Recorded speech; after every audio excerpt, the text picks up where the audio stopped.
O halde Efendimiz Aleyhisselatü Vesselam'ın ruhaniyeti varsa biz de Peygamber sallallahu aleyhi ve sellemin ruhaniyetine, yardımı Allah Azze ve Celle'nin yarattığına inanarak ondan yardım talep edebiliriz.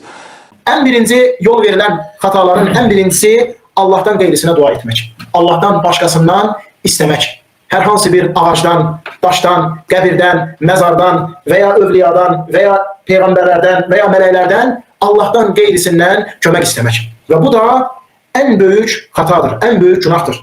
Allah'ın hakkı olan ibadeti, hansı ki dua da o ibadetler içerisinde en əzəmətlisi, en şereflisidir. Allah'ın hakkı olan ibadeti Allah'tan gayrisine yönlendirmek en büyük günah olan şirktir. Uca Allah bize Kur'an-ı Kerim'de neçə ayelerde yalnız ona dua edip onu çağırmalı, ondan kömək istemeyi buyurur. Allah Teala mübarek kitabında buyurur ki: "Ve ennel mesacide lillahi fela ted'u ma'allahi ahada." Hakikaten de mescidler Allah'a məxsusdur. Allah'la yanaşı kimisə çağırmayın. Heç nəyə. İster Allah'a yakın salih peygamberler olsun, isterse de melekler ve diğer məxluqlar olsun. Allah Teala onunla yanaşı kimisə çağırmağı, kimisə dua etmeyi qadağan etmiş, icazə verməmişdir. Həmçinin Allah Teala buyurur ki: "Və qala rabbukum ud'uni estecib lekum." Rabbiniz buyurdu: "Mənə dua edin, mən də sizin duanıza, çağrışınıza cavab verim." Başka bir ayda Allah Teala buyurur ki: "İyyâke na'budu ve iyyâke nesta'in." Biz yalnız sənə ibadet edir ve yalnız səndən kömək istəyirik. Peygamber sallallahu aleyhi ve sellem nəsihətində Abdullah ibn Abbas'a nəsihətində deyir ki: "İzâ səəlte fes'elillah." İstədikdə Allah'tan iste. Ve izâ ista'inte festa'in billah. Ve kömək istədikdə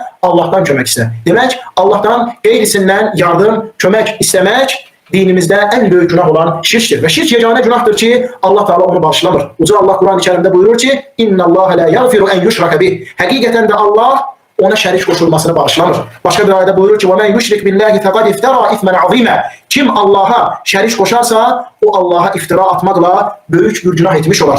Başka bir ayette Allah Teala buyurur ki: "Ve men ashraka billahi faqad dalla dalalan ba'ida." Kim Allah'a şerik koşarsa artık o şəxs derin bir azgınlığa düşmüştür. Həmçinin şirkin fəsadlarından biri de Allah Teala şirk əhlinə cənnəti haram edir. Cənnəti haram edir. Ve başka fəsadlarından, insana ziyanlarından biri de şirkin qatıldığı, şirkin qatışdığı ibadet puç olur. İnsana fayda vermir.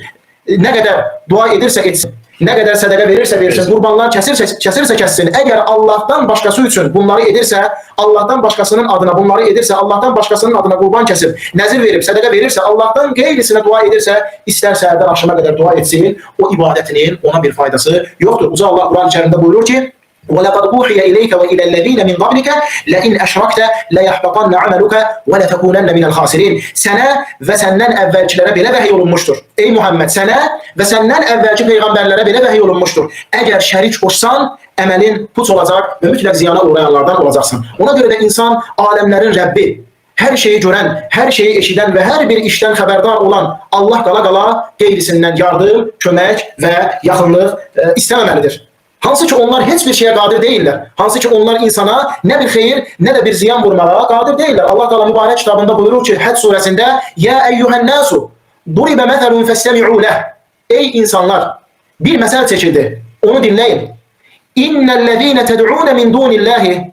Hakikaten de sizin Allah'tan gayri çağırdıklarınız, Allah'tan gayri dua ettikleriniz "len yahlugû zubâben ve lev ictema'û leh."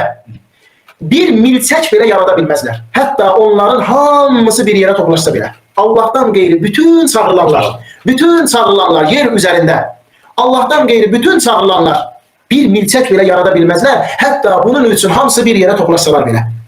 Allah Teala ayenin devamında buyurur ki: وَاِنْ يَسْلُبْهُمُ الذُّبَابُ شَيْئًا لَا يَسْتَنْقِذُوهُ مِنْهِ ضَعُفَ الطَّالِبُ وَالْمَطْلُوبُ. Eğer milçək onlardan bir şey götürmek istese, onlar o milçəyə mane olabilmezler. İsteyen de aciz, istenilen de aciz. Dikkat edin, fikir vermek lazımdır. Allah'tan gayrisine dua etmek ne derecede acizane, ne derecede zelil bir iştir. Demek duada yol verilen en birinci, en büyük hata Allah'tan gayrisine dua etmektir. Ve sonra duada yol verilen hatalardan biri de Allah'a kimlerse vasıta koşmak.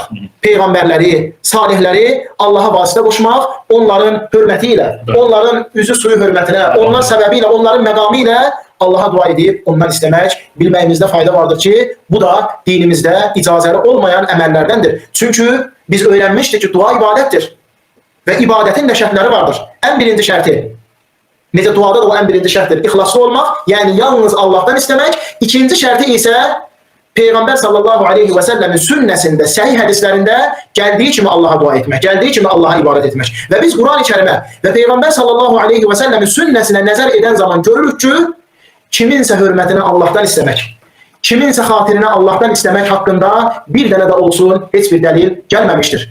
Nə Allah Teala Quran-ı Kərimdə Peyğəmbəri Muhammed sallallahu aleyhi və səlləmə əmr edib deməmişdir ki, məndən kiminsə xatirinə istə və ya möminlər istəsin, nə də Peyğəmbər sallallahu aleyhi və səlləm səhabələrinə, əhl-i beytinə, qızlarına, övladlarına, nəvələrinə, yoldaşlarına əmr etməmişdir ki, Peyğəmbərlərin və ya salihlərin xatirinə, hörmətinə, onların vasitəsilə Allahdan bir şey istəyin. Əksinə Peyğəmbər sallallahu aleyhi və səlləm nə buyurur? İstədikdə ancaq Allahdan istə.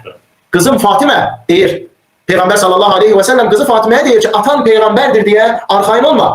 Mənim qiyamət günü sənə faydam olmayacaq. İnsanı Allaha yaxınlaşdıran ən əzəmətli vasitə, ən əzəmətli təvəssül etdiyi salih əməllərdir. İnsan yalnız Allaha əməlləri vasitəsilə yaxınlaşa bilər. Şəriətimizdə vasitələr var, bəli. Namaz kimi, Allaha dua etmək kimi, zikir kimi, sədəqə vermək kimi, qurban kəsmək kimi, oruç tutmaq kimi vasitələr var. Çoxdur vasitələr. Sayı sonsuzdur. Əməlləri Allah Teala ona görə qoyub ki, namazı, zikri, duanı, orucu, sədəqəni, nəziri, ona görə Allah Teala bizlər üçün qoyub ki, bax bu səbəbləri götürək, bu vasitələri götürüb ona yaxınlaşaq. Həqiqətən də Allah yanında ən hörmətli insan Allahdan ən çox qorxandır. Onun əmirlərini yerinə yetirib qadağan etdiyi işlərdən çəkinməkdir.